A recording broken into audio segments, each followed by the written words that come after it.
Yes.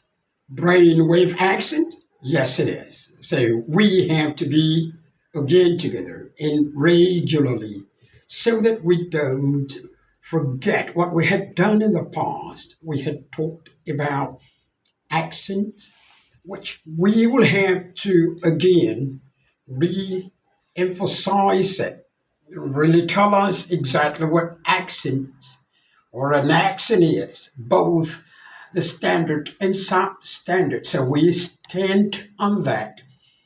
Now, today we have to go on something else. Remember, in the past, we had done something on the five vowel letters of the English language. The five vowel letters, the English language, we treated all the letters. Five of them we tried to come up with the sound variants of each of the letters. And so today we want to go a little bit higher than that. We want to be a little bit more advanced in our teaching so that we could accommodate quite a number of people, both primary, secondary, and university students. They can all get this right. So today we will be talking on something rather more advanced than what we did before. Now, look at this.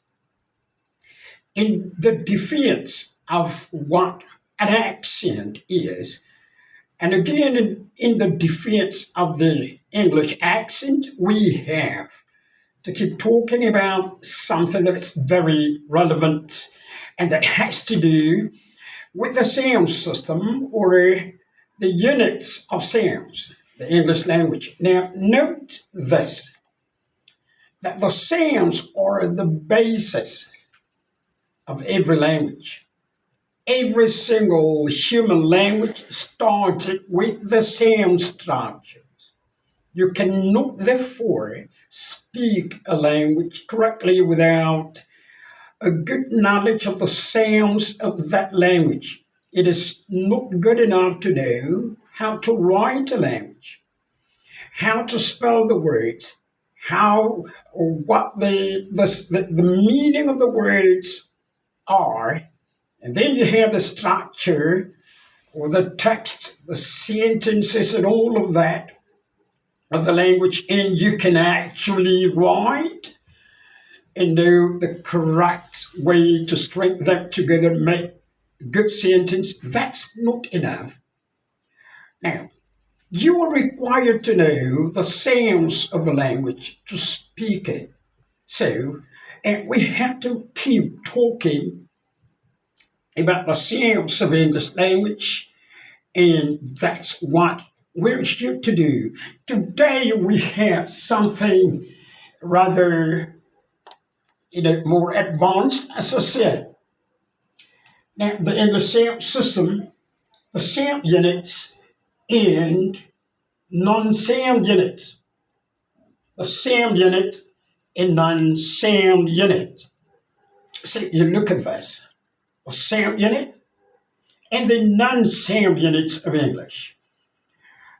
We some of the time refer to the sound units as the segmentals. The segmentals. Now that means the sound segments. What you can see, the segmentals are rather, that appear or that written in symbols.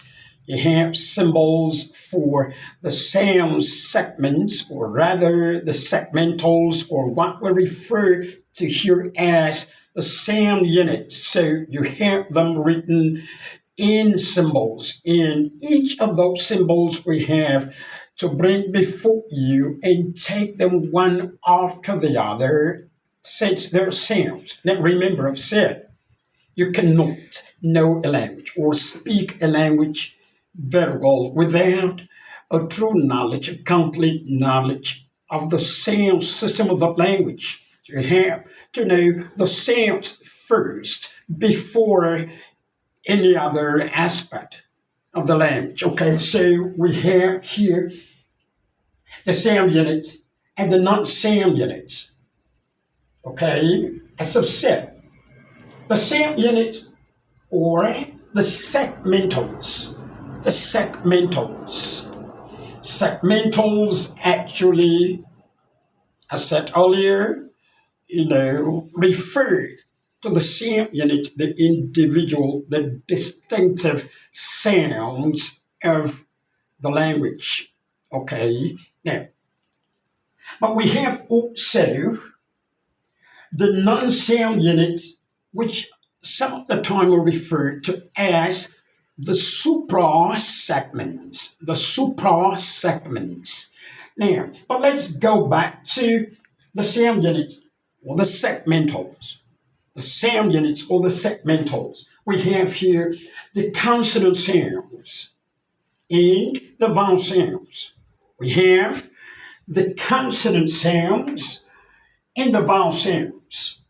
And those are the sound units of any language, but specifically in the English language that we are working on now. You have the consonant sounds, and when we're treating the consonant sounds, we will be treating the consonant sounds of English. For every language has its phonological rules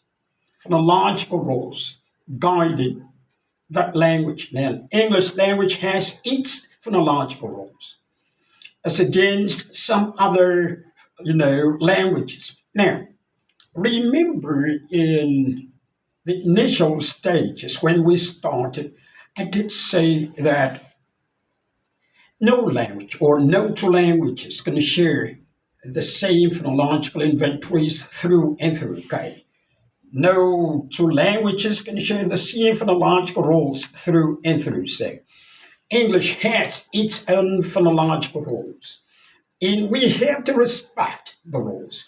We have to obey the rules of English, first of all.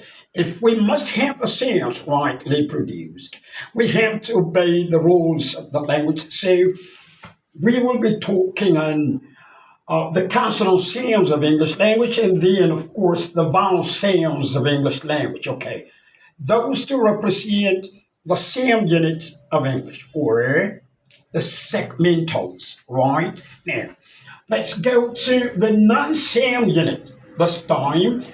The non-sound units, or the supra-segments, are actually abstract units, abstract segments. They're not visible, they're not seen like the sound units. I said earlier, the sound units are written in symbols, but the suprasegments are something you have to consciously know what to do with them. You have to know, you have to have the knowledge of how those abstract units are placed on sound segments. We have to take them one after the other, and we have here syllables. We have to explain what the syllables really are. We have to take it and explain adequately what the syllables are. Now, stress in English, this is very, very important because the English language is a stress-timed language. So stress becomes the cardinal point, the cardinal, thing about English language. We have to work in stress. We have to really talk in stress elaborately and explain it fully. It will take a number of lectures for that. Then we have tone groups. Have to also work on tone groups. I will explain what tone groups are, and then rhythm.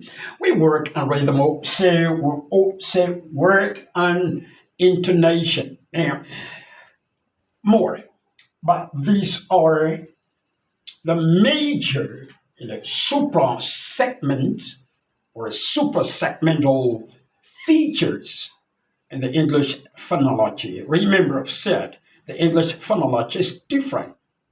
It has different rules guiding the language. Every other language has their super segments and rules guiding the super segments, and then in other sound units. Okay, so a language has different rules, different phonological inventories, for the sound units, and then for the supra segment. So, but we will take that of English language differently and as it befits the English language and explain very well. So, come with us, take a seat, relax and have a wonderful session with us when we will be taking each of these lectures. We promise to have a wonderful time with you. Thank you very much as we take the next topic. See you then.